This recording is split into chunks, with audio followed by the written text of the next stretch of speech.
con esta información urgente que nos convoca desde Necochea, desde un camping, o por lo menos en el entorno de un camping donde hace 4 días desapareció Débora, una mujer de 38 años.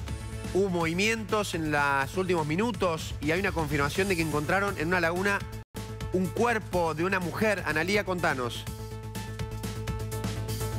Sí, Fede, bueno, es el lago de los Cisnes. Encontraron recién el cuerpo de una mujer. No estaba sumergido, sino que estaba... Viste que hoy hablábamos de cómo es la vegetación en la zona, sí, que son claro, árboles rastreros que tienden a irse hacia abajo. Bueno, aquí muy cerquita incluso de donde está el móvil, la camioneta, es donde en principio habrían encontrado el cuerpo de una mujer. No estaba sumergido, como decimos, sino que estaba aquí muy cerquita de donde estamos y de donde estuvimos. Esto es lo impresionante, Fede. Caminando no solo nosotros, sino DDI, policía, científica, bomberos, defensa civil. Durante todo el día de hoy, el día de ayer, e incluso sobre las primeras horas del día domingo, se estuvieron haciendo tareas de rastrillaje por un lado y por el otro. Comprendemos que es un terreno complejo para el trabajo. Lo hemos mostrado hoy. Hay médanos, hay arena, hay mucha vegetación, hay zonas de muy difícil acceso. Pero aquí nada más, apenas cruzando la calle, decíamos, la carpa que ellos estaban usando presentaba 50 metros de su lugar un alambrado que estaba roto. Y ese alambrado roto está acá nomás de donde estamos nosotros en este momento. Claro, después este hombre, viste que decíamos, él se entrevista con la policía y dice, no me acuerdo de nada, se acordaba de la carpa, no se acordaba lo que había hecho. Sabemos que por lo menos ha hecho 2,5 kilómetros o 3 por la playa para dejar la carpa en otro lugar, que después lo encontraron acá nuevamente queriéndose ir del camping, que en ese momento el sereno le pregunta que qué estaba haciendo, que por qué no estaba con su pareja, que si ya se iba a ir del camping, se iba a dejar deshabitada la parcela que había ocupado desde el día anterior, desde el día sábado. Y es en ese contexto en el que, bueno, las señales de alerta se empezaron a hacer más evidentes. Ana, ahora, ¿qué es lo que hizo? No, que además, un dato nada más, por supuesto que está detenido, aprendido, no sé cuál será la figura que tiene para él, para el fiscal Walter Pierrestegui, que lo está evaluándolo, por supuesto. Está aprendido este hombre, o la pareja en relación a este caso, y está analizando la posibilidad de imputarle... detenido. Vos sabés, Fede... Sí, imputarle directamente el delito de femicidio, Fede, ¿no? Sí. El domingo queda aprendido por esto, porque las declaraciones no se condecían con lo que se veía en el lugar. Queda aprendido. Pero después la jueza de garantías da lugar al pedido de prisión preventiva y ya desde el día de ayer está en carácter de detenido y como autor del femicidio.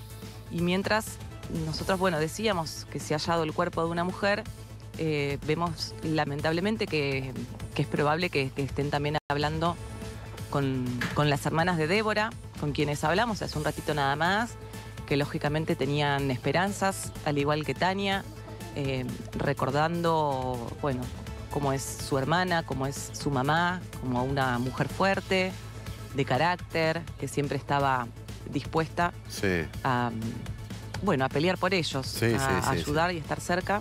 Pero lamentablemente estamos viendo ahora imágenes que son bastante sensibles. Sí, vamos a sumar la transmisión a Nacho, a Ignacio González Prieto, mientras vemos esta imagen, una imagen de familiares abrazándose, desconsolados. Por supuesto, los indicios, ¿no?, llevan lamentablemente a pensar que podría esto potencial tratarse del cuerpo de Débora. Nacho, ¿cómo te va? Buenas tardes. Hola, Federico, Roxy, buenas tardes. Bueno, ya les confirmo que es el cuerpo de Débora, eso ya está confirmado. Es el cuerpo de ella. El cuerpo no fue desmembrado, no hubo maniobras de descuartizamiento, sí hubo heridas propias de un ataque que lleva el patrón de violencia de género, porque tiene heridas de un enfrentamiento a corta distancia y en un lugar cerrado. Yo creo que la hipótesis principal es que el conflicto se desarrolló dentro de la carpa y tiene una correspondencia, eso se llama secuencia fáctica, que es una reconstrucción espacio-temporal, con las heridas que él tiene. Esta mañana, cuando nos enteramos de las heridas que él tenía en el cuello, eso se corresponde con una pelea a corta distancia y él tenía heridas del tipo defensiva en la zona del cuello, que eran impronta unguiales, que son rajunios.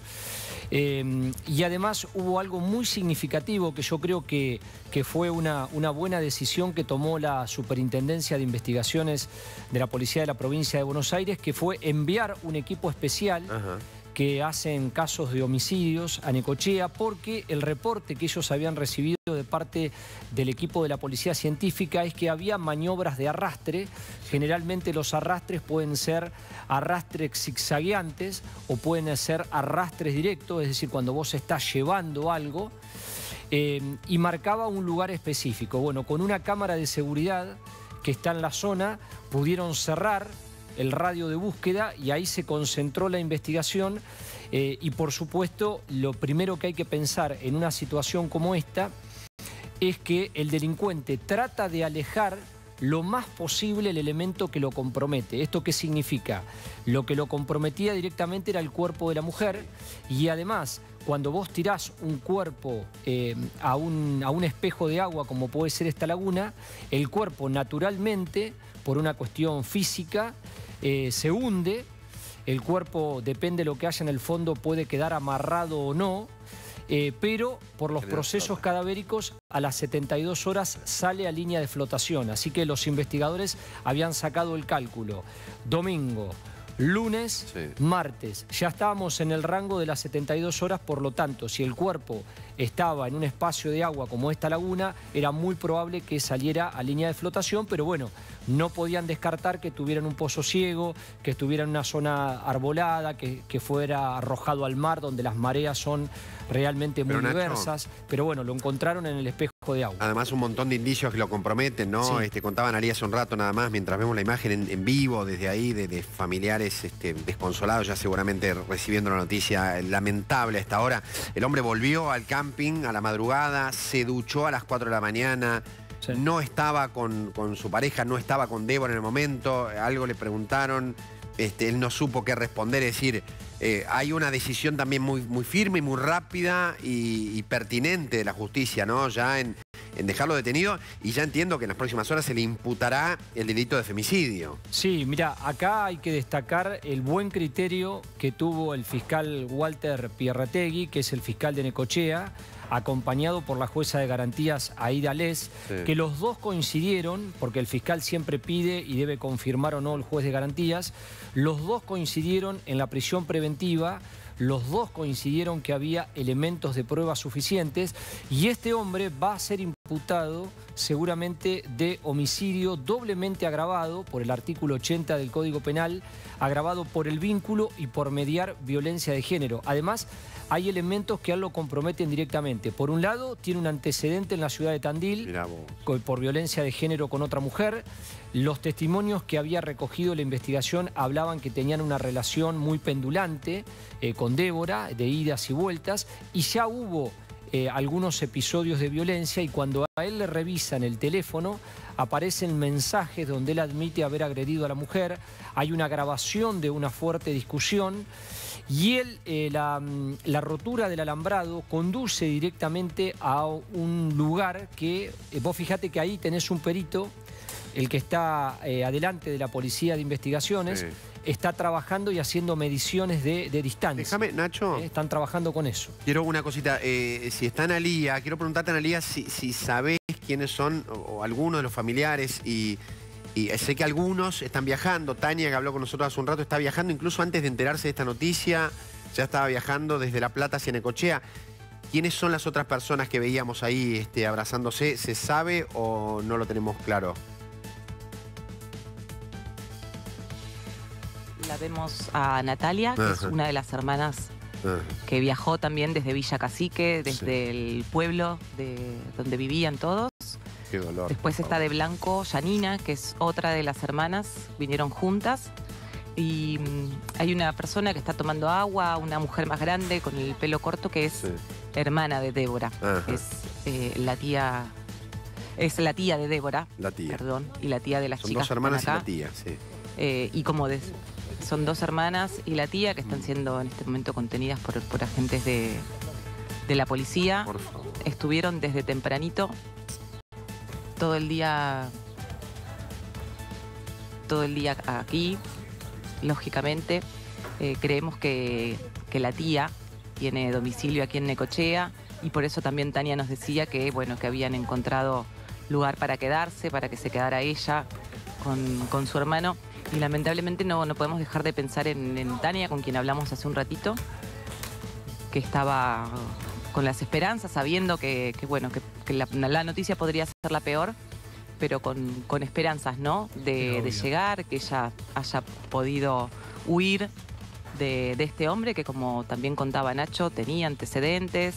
En el pueblo nos contaban, se sabía, había trascendido el tema de una denuncia que estaba radicada en Tandil con otra persona, con su expareja, y una persona con la que se conocían desde hacía muchos años. Si bien el vínculo había comenzado hace apenas 2, era una persona con la que se conocían hace muchísimo tiempo y que, bueno, en los últimos 2 años habían iniciado este vínculo que los trajo en modo de mochileros y de manera espontánea, también, como nos contaba Tania, tal cual, hasta Necochea. Llegaron haciendo dedos, llegaron el jueves, estuvieron 2 días por acá, hasta que el sábado ingresaron aquí al camping Miguel Lillo, donde estamos en este momento. A la derecha el camping y a la izquierda el lago de los Cisnes, que lógicamente no se puede ver por toda la vegetación. Llegaron aquí el sábado temprano, sábado a la noche hubo discusiones, el sereno contó que había escuchado discusiones y eso, el comportamiento errático que había visto en Ángel Gutiérrez, que se había ido a bañar a las 4:30 de la mañana, que después se quiso ir, pero por el túnel que da a la playa y no por la salida principal de aquí del camping. Lo mismo, las señas de arrastramiento que detectaron los perros, las prendas que se empezaron a encontrar alrededor. El último hallazgo había sido la carpa, decíamos, a 2,5 kilómetros hacia el sur. Y respuestas que no lograba dar Ángel Gutiérrez cuando se entrevistó con el fiscal, cuando se sentó y se negó a declarar. Pero bueno, en algunas de las preguntas que pudieron hacerle algunos de los policías que lo aprendieron en primera instancia, que no recordaba nada, que él solo se acordaba que había dejado la carpa cerca de un puente. Así que 3 días de rastrillaje para finalmente terminar aquí, a pocos metros del ingreso al camping, en el lago, donde, insisto, hasta hace minutos había familias que estaban disfrutando de una jornada de sol. La imagen, hola Helio, ¿cómo te hola, va? La Fede. verdad que tan triste, tan lamentable esto, ¿no? Porque es mucho más que una estadística la cantidad de femicidios, de muertes violentas de mujeres, y seguimos contándolos de esta manera como estamos viendo ahora, como nos confirmaba Nacho hace un rato nada más. Una historia que empieza hace 4 días. Hoy hace un rato hablábamos con Tania, ¿no? Y por supuesto, la hija dice, yo hablé el sábado y bueno, sí, por supuesto que viajo a Necochea con la esperanza de que en algún lugar esté, de encontrarla con vida a mi madre. Y ahora esto que lamentablemente estamos contando. Te digo, Fede, que desde que ve el urgente con ustedes y el hallazgo del cuerpo, lo primero que hice obviamente fue pensar en Tania, pensar en su hermano también. Tremendo. El domingo fue su cumpleaños, ahí se encendieron todas las alarmas cuando ella no lo llamó a su hijo. Tania decía siempre, mamá iba a estar presente, nos iba a llamar.